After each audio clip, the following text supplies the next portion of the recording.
Assalamualaikum warahmatullahi wabarakatuh.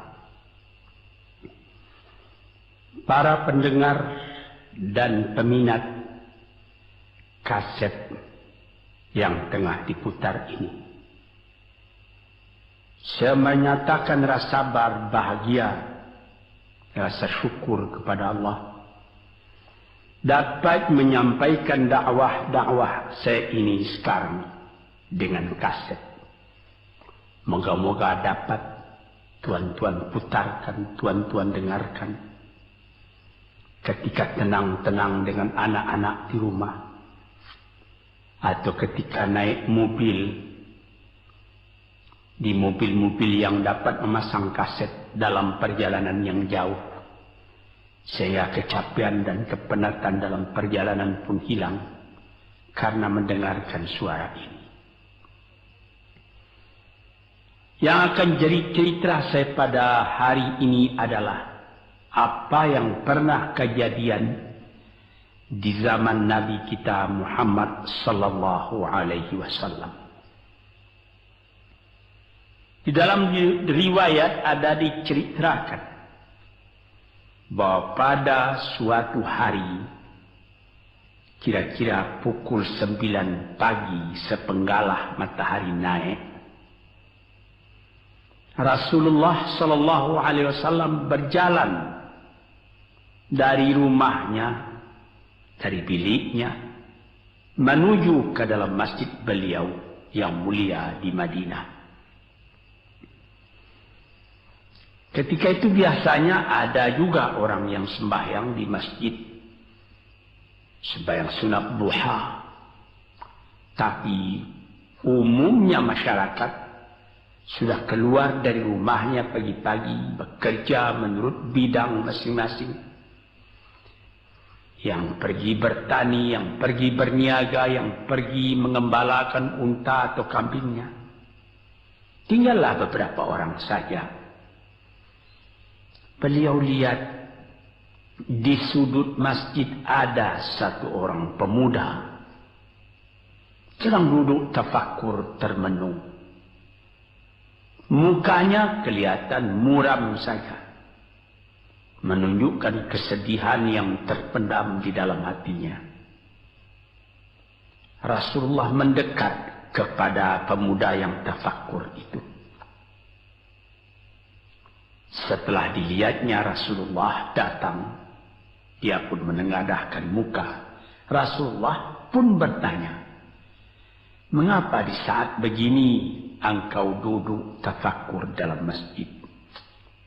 Dan wajahmu kelihatan ada menampakkan kesedihan atau muram durja.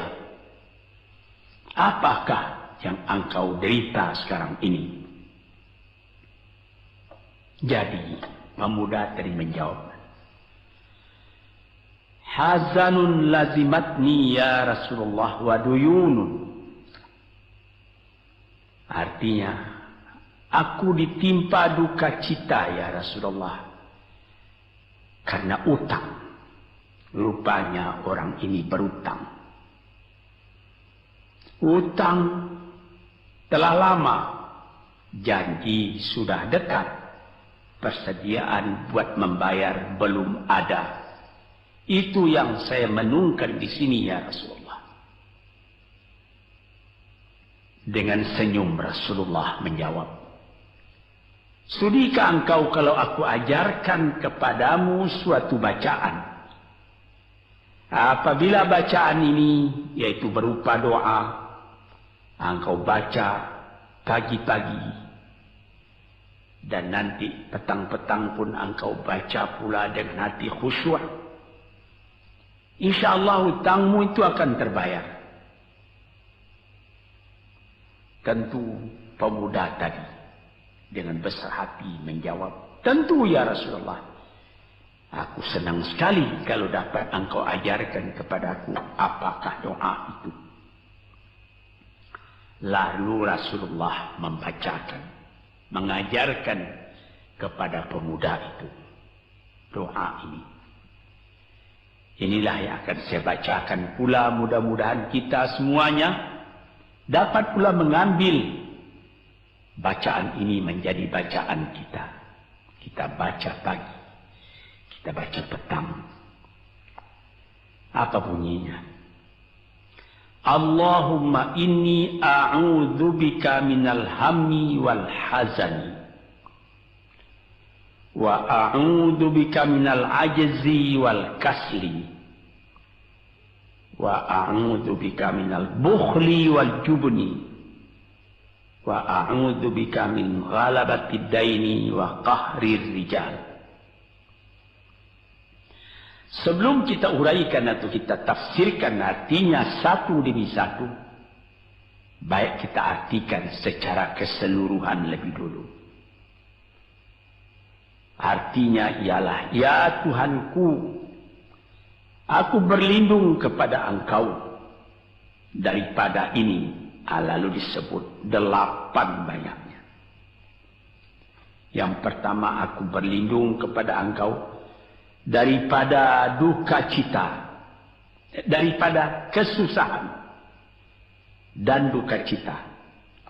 Susah dan duka cita, sudah 2. Dan aku berlindung kepada Engkau daripada malas, daripada lemah dan malas, jadi 4. Dan aku berlindung kepada Engkau daripada bakhil, berat mengeluarkan wang, dan daripada pengecut atau penakut, sudah 6. Dan aku berlindung kepada Engkau daripada pengaruh berutang, dan daripada kekuasaan orang lain atas diri kita, sehingga kita tidak mempunyai kemerdekaan pribadi lagi. Inilah 8 yang diminta kepada Tuhan. Moga-moga kita jangan diserang oleh penyakit ini. Karena kalau ada ini penyakit yang 8 perkara, itu kita mempunyai pribadi yang lemah. Tidak mempunyai lagi personality yang dapat tegak. Padahal dalam didikan agama kita, tempat kita takut cuma satu, yaitu Allah. Yang lain tidak ada. Yang pertama, susah. Apabila orang telah susah, pikirannya pun sudah tertumbuk. Jalan untuk maju tidak ada lagi. Padahal dalam kehidupan itu, manusia tidak akan berjalan di atas jalan yang datar saja, yang bertaburkan kembang. Kehidupan itu mendaki, menurun, melereng, berenang, melalui ombak dan gelombang. Itu pasti dalam hidup. Apa yang disusahkan? Kusut, tak ada kusut yang tidak selesai. Keruh, tak ada keruh yang tidak jernih. Apabila pikiran kita telah susah lebih dulu, maka gelaplah jalan yang kita tempuh ke muka dalam kehidupan tadi. Yang kedua, kita disuruh berlindung kepada Allah daripada duka cita. Yang menyebabkan orang duka cita itu memang banyak. Misalnya, kehilangan barang yang disukai, kematian orang yang disenangi, bahaya yang datang dengan tiba-tiba. Orang yang ditunggu sudah lama tidak datang. Barang yang dicari tak bertemu. Dan lain-lain sebagainya. Lalu tumbuh hazan, duka cita. Kalau kesusahan menjadikan soal yang kita hadapi jadi kusut, kedukaan menyebabkan jalan yang kita tempuh jadi gelap. Nah, ini 2 dua hal yang bisa menghambat, menjadi rintangan bagi manusia di dalam kehidupannya. Lalu yang ketiga, aku berlindung kepada Engkau ya Allah minal ajaz. Lemah. Lemah apa? Lemah pikiran. Tidak ada energi lagi. Tidak ada inisiatif lagi. Menyerah saja. Lemah.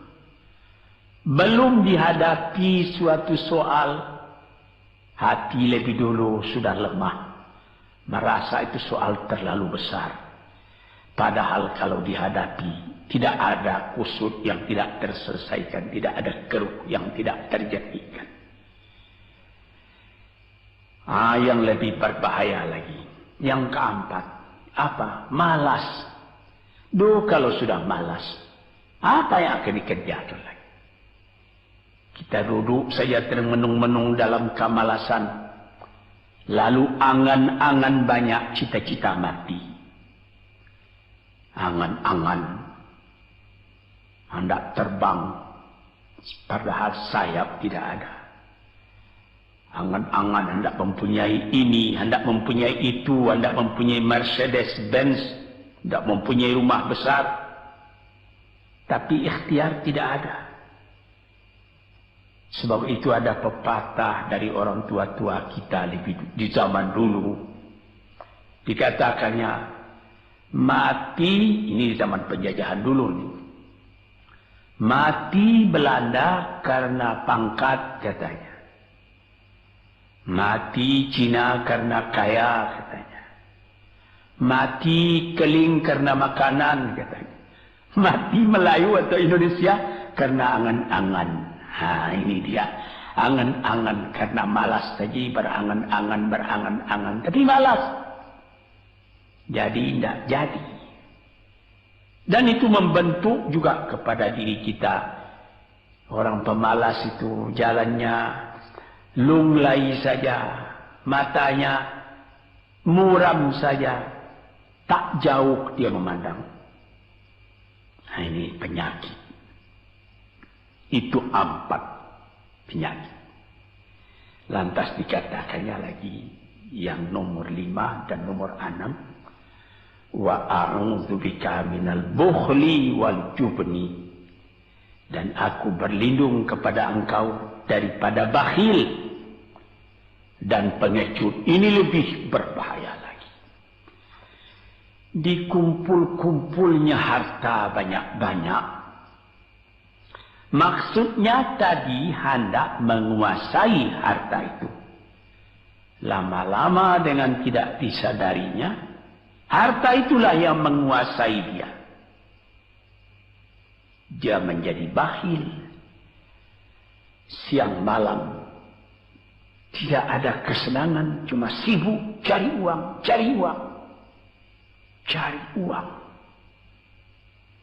Kemudian simpan banyak-banyak. Gunanya ya cuma mengumpul itu saja.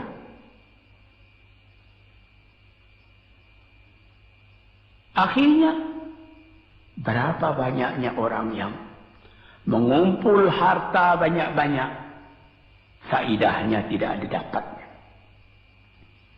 Saya ingat cerita dahulu 40 tahun yang lalu ketika saya masih tinggal di kota Medan. Ada satu orang kaya mengumpul harta. Terkenal dia kaya di Medan, beberapa buah rumah, puluhan rumah yang dipersewakannya. Dan ada lagi harta-harta yang lain. Dia berjalan di jalan raya kota Medan itu dengan jalan kaki pakai payung satu. Padahal orang sudah mulai membeli mobil. Entah Cadillac lah, entah Chevrolet lah. Model-model yang terkenal sebelum perang. Anaknya mengambil faidah dari kekayaan ayahnya. Dia beli mobil dengan uang ayahnya. Lalu orang bertanya, Tuan, anak Tuan sudah naik mobil, Tuan masih jalan kaki. Apa jawab si bakhil tadi? Saya anak orang miskin, anak saya anak orang kaya, katanya. Nah, inilah orang yang bukan lagi mencari harta buat menguasai harta itu, tetapi dia mencari harta buat dikuasai oleh harta itu.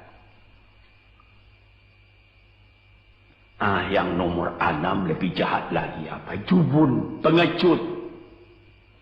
Pengecut ini menjadikan separuh dari kehidupan manusia menjadi gagal. Ada pepatah orang, kalau engkau berniaga atau berusaha, meskipun modalmu tadinya tidak ada, asal engkau berani, itulah modal utama dalam hidup. Sesuai dengan pepatah Melayu atau pepatah Indonesia lama, dia katakan,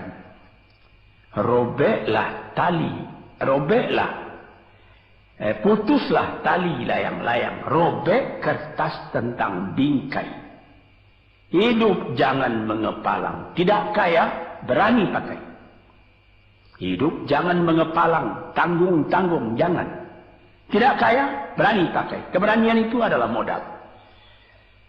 Sebab itu kalau orang rugi berniaga, itu belum rugi. Yang penting berani. Karena adat perniagaan itu tidak saja beruntung, rugi juga kadang-kadang. Tapi kalau keberanian yang hilang, separuh daripada kekayaan tadi sudah habis. Walaupun masih banyak ada, tapi keberanian tidak ada, separuh sudah habis. Akhirnya, walaupun kekayaan besar, tapi kepercayaan hilang, itu namanya habis, tidak ada lagi. Walaupun berjuta yang tinggal dalam tangan, tapi orang tidak percaya. Apa lagi artinya? Sebab itu yang pertama sekali modal itu keberanian menghadapi hidup. Ini 6. Yang ke-7 dan 8, wa a'udzu bika min ghalabati daini wa qahri rijal, dan aku berlindung kepada Engkau ya Ilahi daripada pengaruh utang. Hutang itu, itulah anak muda yang duduk di sudut masjid tadi, dipengaruhi oleh utang. Sampai Rasulullah sendiri pun mengatakan, iyyakum wad-daina. Jagalah supaya kalau sedapat-dapatnya jangan sampai berutang.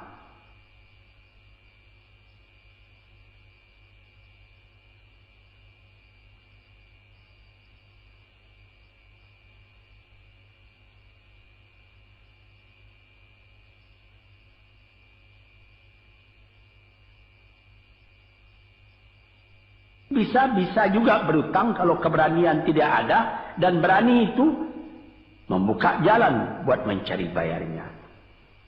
Tetapi kalau pengecut berutang lagi, itu payah buat membayar.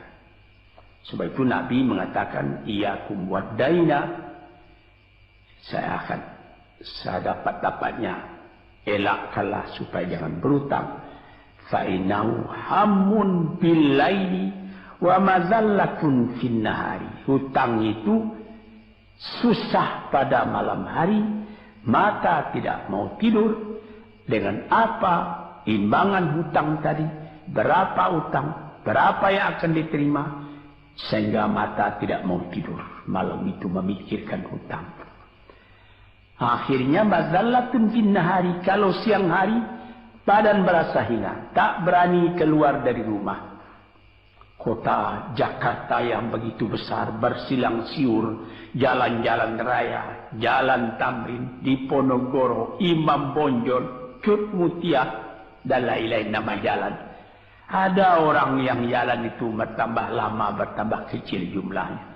Kalau orang lain mempunyai 100 macam jalan, dia paling tinggi cuma 2 saja jalan yang dapat jalani. Jalan dari rumahnya ke tempat yang tertentu.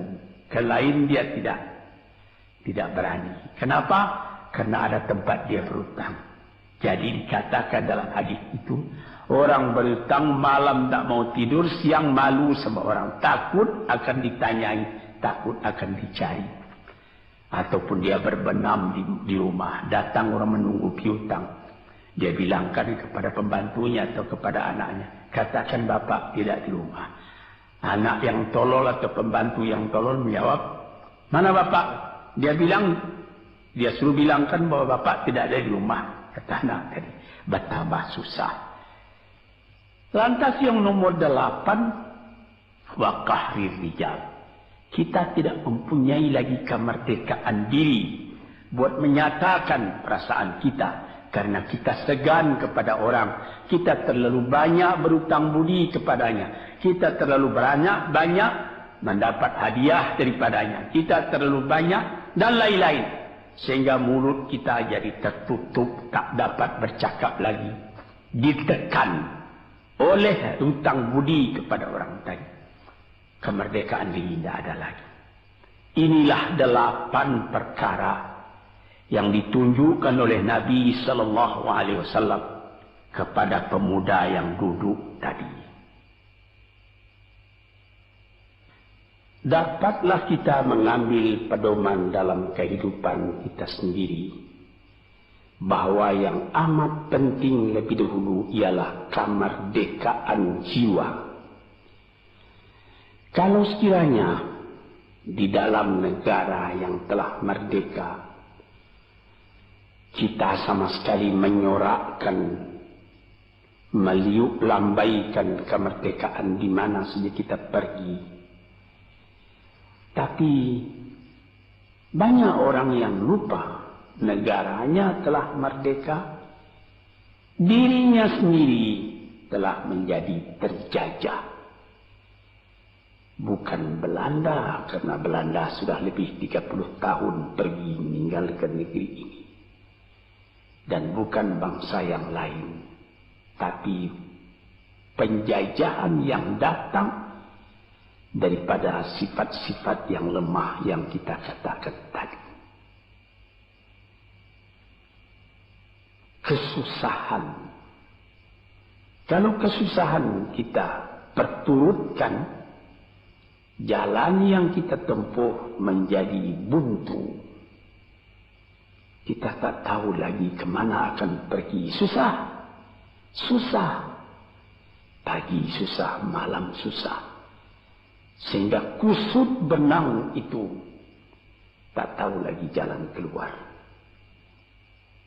Padahal pangkal dari kesusahan itu bukan dari luar, tapi dalam jiwa kita sendiri, dalam dada kita sendiri.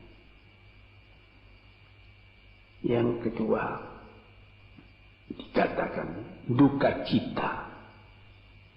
Saya teringat kepada satu pantun Melayu atau pantun Indonesia. Dikatakannya, kalau berpiduk jangan bermenung. Kalau bermenung riak pun tiba. Kalau duduk jangan termenung. Kalau termenung hati pun iba. Kalau hati sudah iba, jalan tertumbuk.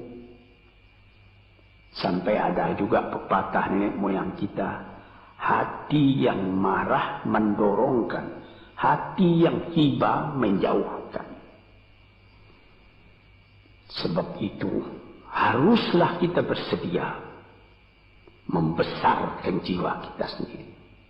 Marfu'ar ra's, maufurul kiramah. Kepala terangkat, harga diri dijaga. Itu. Kemudian dikatakan yang kedua, al-ajaz, lemah, al-kasal, malas.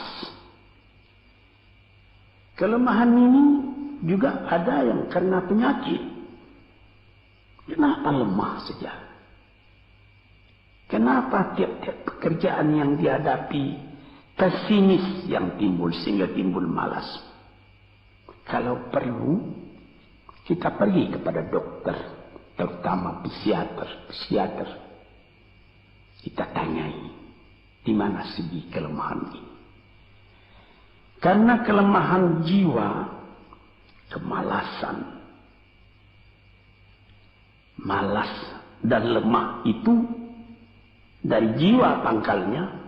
Ahli-ahli ilmu kesehatan yang telah mendalam mengetahui hubungan antara rohani dengan jasmani kita, sehingga timbul ilmu yang dinamai psikosomatik atau psikoterapi, menganalisa jiwa dari mana seginya, maka timbul lemah, maka timbul malas. Di sini kita memerlukan kuatnya energi. Sebab apabila manusia mempunyai jiwa yang besar, pekerjaan yang besar pun dipandangnya kecil. Tetapi apabila manusia mempunyai jiwa yang kecil, pekerjaan yang kecil pun dipandangnya besar. Kita misalkan saja kedua orang pemimpin yang kita cintai dan kita hormati. Proklamator kita Bung Karno dan Bung Hatta. Mereka mempunyai jiwa-jiwa yang besar. Sebab itu mereka memproklamirkan kemerdekaan Indonesia. Indonesia yang besar yang terjadi daripada puluhan ribu pulau. Dengan 45 kata perkataan, 45 patah perkataan. Dengan ini kami menyatakan kemerdekaan Indonesia. Tapi kalau beliau misalnya orang yang berjiwa kecil, dia akan bertanya, bagaimana bisa Indonesia merdeka? Kita sudah miskin, melarat, dulu dijajah Belanda, kemudian ditekan Jepang. Kapan dia mengkaji itu pekerjaan yang detail-detail, yang kecil-kecil, dia anggap itu besar. Nah, ini misalnya.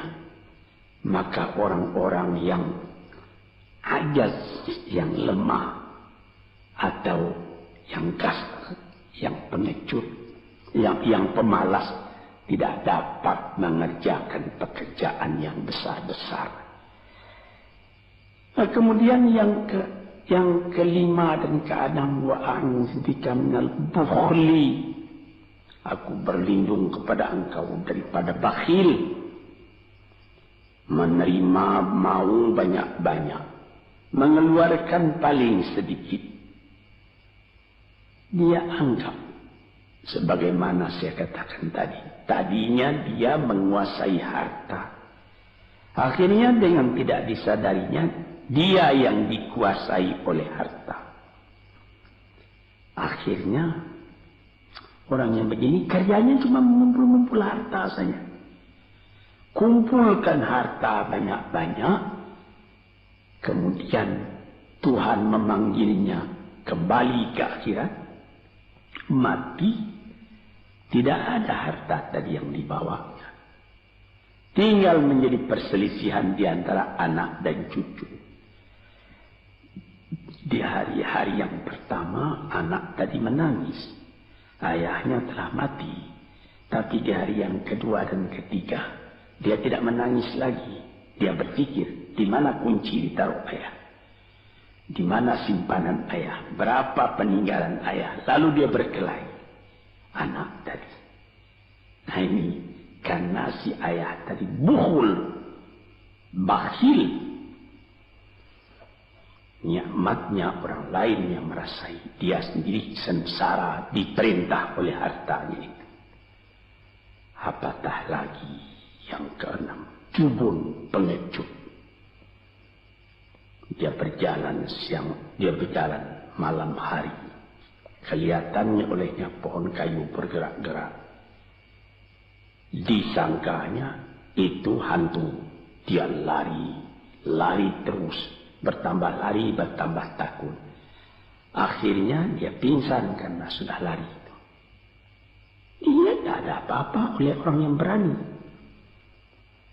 Ini orang yang gagal di dalam perjalanan hidupnya. karena penakutnya, karena pengejutnya itu. Padahal di dalam keterangan agama sendiri, orang-orang yang beriman kepada Allah dikatakan la tahinu wa la tahzanu wa antumul a'launa in kuntum mu'minin. Jangan engkau merasa lemah, jangan engkau merasa duka cita, jangan engkau merasa pengecut. Engkau tinggi kalau engkau beriman kepada Allah Subhanahu wa Ta'ala. Dengan iman kepada Allah Ta'ala itu kita melihat alam dalam keindahannya, dalam kekecilannya. Yang besar cuma Allah. Kita tidak takut karena tidak ada satu bahaya yang akan menimpa kepada diri kita kalau tidak Tuhan yang menentukan. Ini pokok tuan-tuan, para pendengar kaset yang saya muliakan. Kemudian di nomor 7 dikatakan kita berlindung kepada Allah daripada pengaruh hutang. Alangkah kecilnya jiwa orang apabila dia telah berutang kepada orang lain. Dibikin janji tanggal sekian akan dibayar, tanggalnya sudah dekat, persediaan belum ada, lalu timbul kecil jiwa sekali lagi.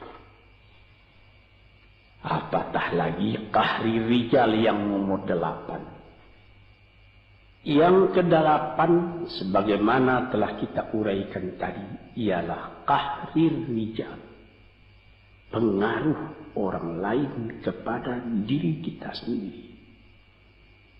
Sehingga kita tidak berani lagi menyebut kebenaran. Tidak berani lagi mengatakan yang hak. Lidah telah tertutup. Mulut telah penuh dengan air sehingga tidak dapat dibuka lagi. Segan. Kita sudah terlalu banyak berutang budi kepada orang. Walaupun sudah jelas perbuatan orang itu salah misalnya, kita tidak berani lagi menegur. Dengan demikian timbullah di dalam masyarakat apa yang disebut dalam bahasa Arab munafik, yaitu lain di mulut, lain di hati. Hati mengatakan perbuatan orang ini salah, tapi mulut mengatakan, bagaimana pikiran saya, bagaimana pendapat Tuhan sekarang tentang perbuatan saya ini. Baik Bapak, ini bagus Bapak, itu sudah betul Bapak. Padahal tidak. Ini kecelakaan yang nomor 8. Kita minta kepada Allah supaya kita dilepaskan dari pengaruh-pengaruh orang, pengaruh manusia. Sehingga kita tidak berani lagi menyebut apa yang benar itu. Padahal di dalam hadis dikatakan qulil haqq walau kana murran. Katakan yang benar itu walaupun pahit sekalipun.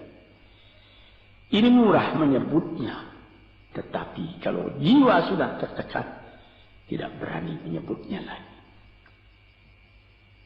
Para pengikut kaset yang tercinta, itulah 8 perkara diperingatkan, dituliskan, diajarkan, disuruh hafal oleh Nabi kepada pemuda yang beliau dapati dan menunggu seorang diri tadi. Dengan patuh dia turuti kehendak Nabi, dia baca itu tiap pagi, dia baca itu tiap sore, dia pahamkan apa isinya. Lalu timbul energi baru dalam dirinya, semangat yang baru. Langit pun kelihatan cerah, bintang pun kelihatan berkelap-kelip, matahari pun kelihatan bercahaya, dan dia sudah melihat kehidupan ini dengan mata yang terang. Kemudian dia bertemu dengan Nabi, ya Rasulullah, saya mengucapkan terima kasih. Penyakit-penyakit tak ada pada saya lagi, utang saya sudah terbayar, dan saya akan memulai hidup yang baru. Inilah jawab dari pemuda tadi. Dan inilah jadi pedoman pula bagi kita kaum muslimin. Kalau kita terjadi pada diri kita beberapa hal, salah satu dari yang 8 perkara itu. Baca doa ini pagi, baca doa ini petang, lalu berusaha. Jangan cuma berdoa, berusaha, berdoa dan berusaha. Allah akan membukakan kepada kita pintu rahmatnya, memberikan nikmatnya yang berlipat ganda, sehingga segala sesuatu yang di kiri kanan kita menjadi kekayaan, menjadi inspirasi buat maju ke depan di dalam kehidupan ini. Bapak-bapak, saudara-saudara pendengar kaset yang saya muliakan, moga-moga pengaruh dari hadis ini, daripada doa ini masuk ke dalam diri saudara, dan saudara menjadi orang muslim dan merdeka yang sejati. Sekianlah pandangan saya, moga-moga ada manfaatnya bagi para pendengar dan peminat kaset yang tercinta. Assalamualaikum warahmatullahi wabarakatuh.